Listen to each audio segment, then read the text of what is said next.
everyone, I'm Anna, and today I'm going to teach you how to do the long tail cast on method. There's many different ways to start your project, but the long tail cast on is one of the most secure and easiest to learn. Let's get started. To get started with the long tail cast on, all you'll need is the yarn you'll be using and your needles. You're going to start by pulling about a foot of yarn off of the ball. Now, depending on how many stitches you need to cast on, will depend on how much yarn you need to pull off from the ball, but we'll start with just about a foot, and we'll have another video to show you exactly how to estimate that length. So starting about a foot from the edge, you're going to pinch the yarn between your thumb and your index finger of your left hand. You'll then use your right hand to create a slip knot, wrapping around your index and middle finger and pulling the end through, stopping short of pulling it all the way through. At that point, you'll have a loop with two legs hanging down, and you can use this loop to place onto your needle and tighten the legs to secure it. You don't want to make it too tight or else your stitches will be too tight. Again, this is called a slip knot because it can easily be taken off and undone and won't leave any permanent knots in your work. I'll show that knot one more time.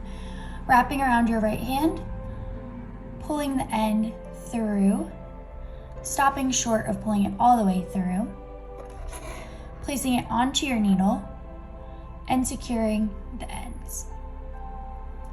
Now at this point, you'll have one stitch on your needles with two legs hanging down, one that's connected to the ball and one that is short and free. You'll want the shorter length closer to you and the working yarn attached to the ball further away from you. You're going to start by holding these two legs with your pinky, ring, and middle finger, wrapping around about 2 to 3 inches below the knot. You're then going to take your thumb and your index finger and poke them in between these two pieces of yarn hanging down from the knot. You'll open up the yarn, take your right hand with your right hand needle, and pull it down closer towards your palm. At this point, the needle will be pointing straight up towards the ceiling, and your thumb and your index finger will be holding the yarn tight. You're going to take your right hand with your right needle, guide it over towards your thumb, going underneath this loop of yarn around your thumb.